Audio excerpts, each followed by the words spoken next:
बहुत स्वागत है आपका। IND24 देख रहे हैं आप, मैं हूं आपके साथ प्रीशिता शर्मा। असेंबली का मध्य प्रदेश छत्तीसगढ़ का पिच तैयार है। छत्तीसगढ़ में पहले चरण का मतदान हो रहा है। 20 विधानसभा सीटों पर वोटिंग हो रही है। हम न्यूज रूम से सीधा आपको लाइव दिखा रहे हैं क्योंकि हम पल पल की अपडेट आप तक पहुंचा रहे हैं। हर खबर पर पैनी नजर हमारी बनी हुई है। यहां पर आप देख सकते हैं तमाम अपडेट्स आप तक पहुंचाने का काम करें। पूरा न्यूज रूम हमारा रेडी है आप तक हर खबर पहुंचाने के लिए। 20 विधानसभा सीटों पर पहले चरण में मतदान हो रहा है। लोग पहुंच रहे मतदान केंद्रों पर। वोट प्रतिशत की बात करें अब तक के तो 44% वोटिंग अब तक हो चुकी है। मतलब यह है कि लोग घरों से बाहर निकल रहे हैं, जागरूक है, मतदान केंद्र पहुंच रहे हैं। बस्तर संभाग की जिन संभाग में वोटिंग हो रही है, 20 विधानसभा सीटों की बात की जाए तो नक्सल प्रभावित सीटें हैं। कई ऐसे मुद्दे हैं बीजेपी कांग्रेस के जिन पर वोटिंग आज हो रही है। सबसे पहले हम रिव्यू ले लेते हैं सबसे न्यूज रूम से सीधा। राजेश जी हमारे साथ जुड़े हुए। 20 विधानसभा सीटों की अगर हम बात की जाए तो 19 कांग्रेस के पास है और सिर्फ एक विधानसभा सीट बीजेपी के पास है। कैसे देख पा रहे हैं, क्या आंकलन कर रहे हैं? बिल्कुल प्रसिद्ध निश्चित तौर पर ये जो 20 सीटें हैं काफ़ी अहम सीटें हैं, चाहे वो भारतीय जनता पार्टी हो या फिर कांग्रेस हो।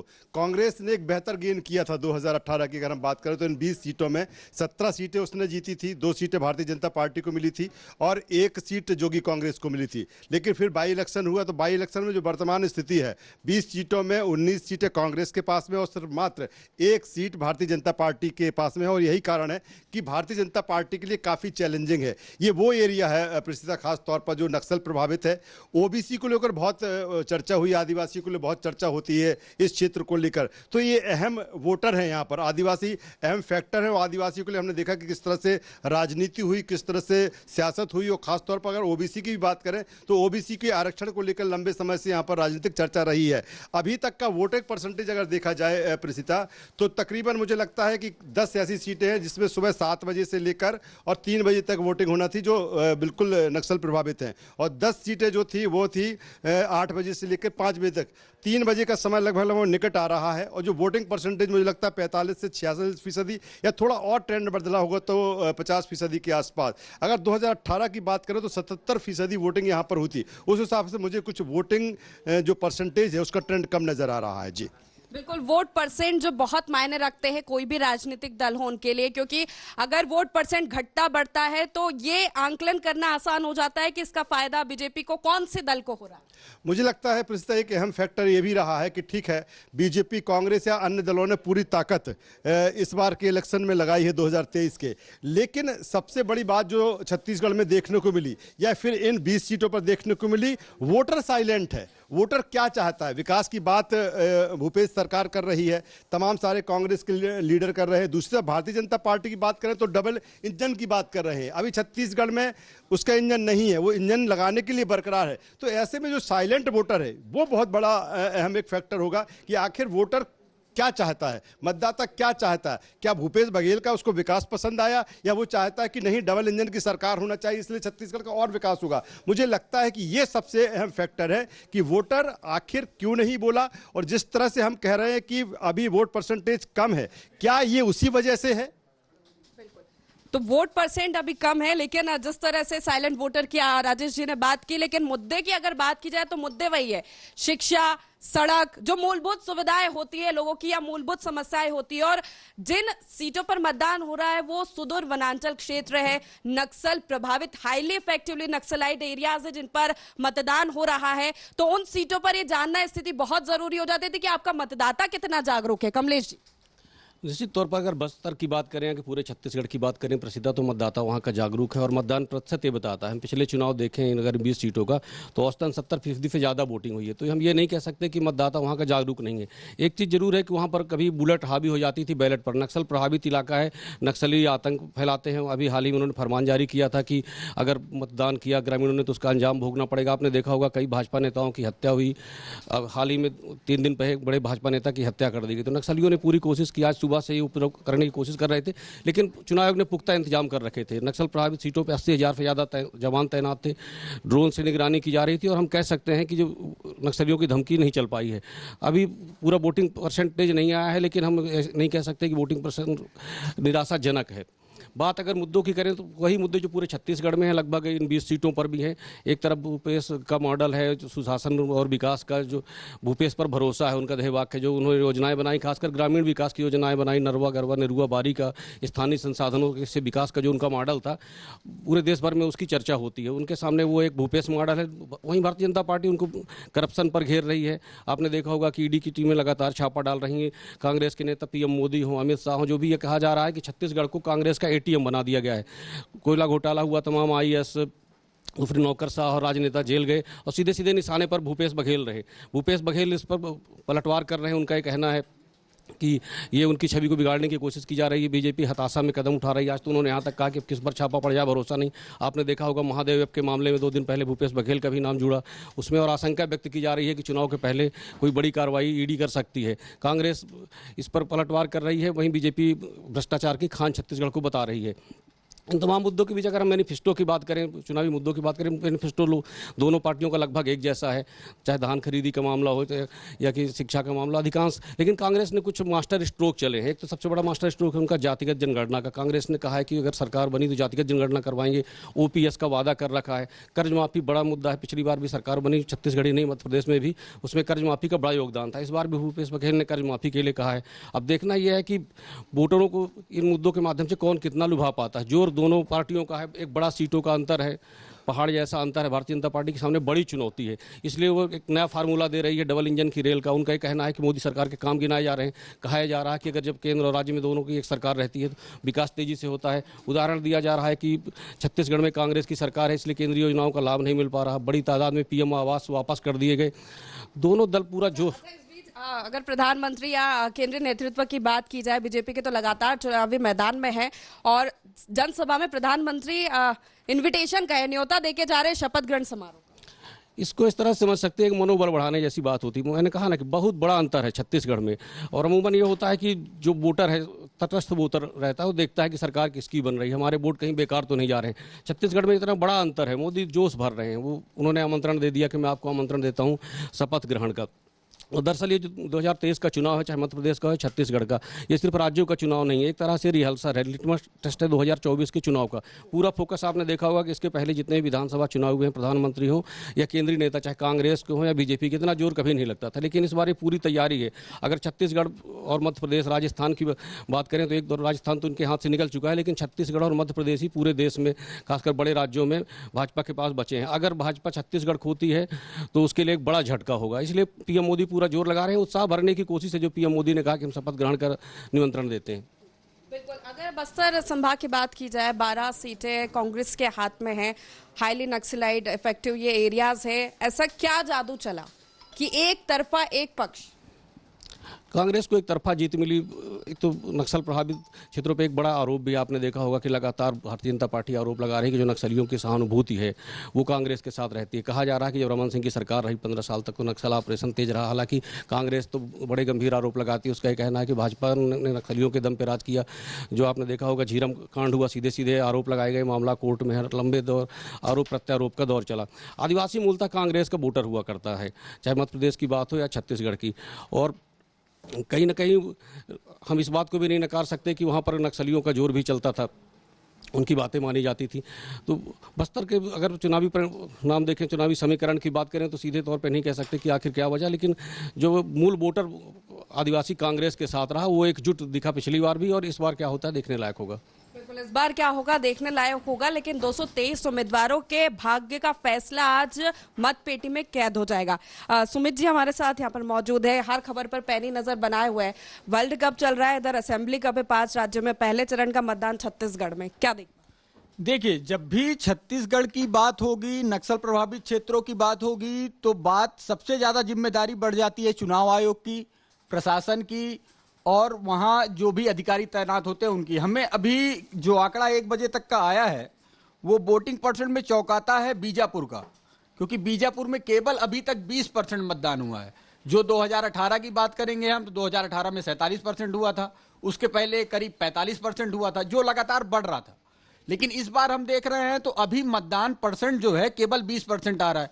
पिछली बार इन 20 सीटों पर जो मतदान हो रहा है, पिछली बार परसेंट जो है यहाँ पर अब तक का जो आया है 44% मतदान हो रहा है। मध्य प्रदेश छत्तीसगढ़ में पहले चरण का मतदान छत्तीसगढ़ में हो रहा है 20 विधानसभा सीटों पर, और तमाम अपडेट आप तक पहुंचा रहे स्क्रीन के माध्यम से भी और IND 24 के न्यूज रूम के माध्यम से भी। खुशी मेरे साथ मौजूद है, सहयोगी है खुशी। हर खबर पर पैरी नजर बनी हुई है, किस तरह का माहौल देख पा रही हो तुम? बिल्कुल प्रशिता, जिस तरह से हमारे तमाम सहयोगी अभी जिक्र कर रहे थे, वोटिंग परसेंट की अगर हम बात करें, कहीं ना कहीं नक्सल प्रभावित जैसे कि क्षेत्र है, खौफ जो है कि जनता में साफ नजर आता है। हालांकि उत्साह उनका बढ़ के नजर आ रहा है, लेकिन इसका असर कहीं ना कहीं देखने को मिलता है। ऐसे में बीजेपी कांग्रेस की टक्कर के अलावा एक अहम मुद्दा ये हो जाता है कि आपसी जो खींचातानी बीजेपी और कांग्रेस में चल रही है, कहीं ना कहीं इसका खामियाजा वहां के क्षेत्र को झेलना पड़ता है। इसलिए लगातार हम देख रहे हैं कि वोटिंग परसेंटेज कम नजर आता है। हालांकि धीरे धीरे वोटिंग परसेंटेज बढ़ रहा है, लेकिन कहीं ना कहीं एक बड़ी चुनौती प्रशासन के लिए हो जाती है। हमने सुबह से देखा, सुकमा में सबसे पहले IED बम ब्लास्ट हुआ, उसके बाद फायरिंग के नए नए मामले जो है सामने आए। हालांकि प्रशासन की तमाम व्यवस्थाएं देखी गई है, लेकिन कहीं ना कहीं नक्सलिया एक बार फिर से जो नक्सलियों का जो हौसला है कहीं ना कहीं बुलंद नजर आया, तो एक ये चिंता का विषय भी कहा जा सकता है। बिल्कुल, तो नक्सलाइट एरिया है बस्तर संभाग, निश्चित तौर पर एक बड़ी चुनौती हो जाती है। इस चुनौती से कैसे निपटा जाए, क्योंकि लगातार ये कोशिश की जाती है नक्सली की ओर से कि मतदान को रोका जाए, खलल डाला जाए, लेकिन फिर भी विकास के मुद्दे, क्योंकि एक मतदाता का, उसके भविष्य का, उसके क्षेत्र के भविष्य तय करता है। संजय जी हमारे साथ मौजूद है। संजय जी, कैसे देख पा रहे हैं, अगर विकास के मुद्दों की बात की जाए और छत्तीसगढ़ का भौगोलिक स्थिति हम देखी जाए, 20 विधानसभा सीट? जी बिल्कुल प्रशिता, जैसा कि आपने कहा है कि वोटर्स का जो है विकास कैसे हो जाए, तो वोटर्स आज हम शुरू से मतलब सुबह से देख रहे हैं कि सुबह जब 9 बजे वोटर्स जब वोट करने के लिए निकले थे तो वोट प्रतिशत 9.66 पॉइंट था, जो 11 बजे के आसपास कम से कम 23% हुआ, मतलब कि 2.5% में इजाफा हुआ। तो साफ तौर पर ये अनुमान लगा सकते हैं कि वोटर्स जो है लगातार निकल रहे हैं, अपनी अपनी मतलब वोट कर रहे हैं, वोट की और आगे बढ़ रहे हैं। और एक तस्वीर हमने बीजापुर से भी देखी है कि वहाँ पर नक्सल प्रभावित क्षेत्र है, लेकिन फिर भी वहाँ पर वोटर्स निकले। उन्होंने कहा कि हमारे हाथों में स्याही ना लगाई जाए, फिर भी वो वोट करने के लिए निकले। वो चाहते हैं कि हम एक मजबूत और अच्छी सरकार चाहते हैं, चाहे वो बीजेपी हो या कांग्रेस हो, वो आने वाले 3 दिसंबर को तय हो जाएगा। निश्चित तौर पर मतदान करना बहुत जरूरी है, क्योंकि यही आपका भविष्य तय करता है। दिलीप जी हमारे साथ यहाँ पर मौजूद है। दिलीप जी, लगातार हर एक विधानसभा सीट पर नजर बनाए हुए हैं, छत्तीसगढ़ में लगातार नजर बनाए, विकास के मुद्दे, घोषणा पत्र देखे, वादे देखे बीजेपी कांग्रेस के, या 5 साल बनाम 15 साल देखे? प्रसिद्ध देश के 5 राज्यों में विधानसभा चुनाव होने जा रहे हैं, और इन 5 राज्यों में चुनाव के साथ ये लोकतंत्र का महाउत्सव बन रहा है।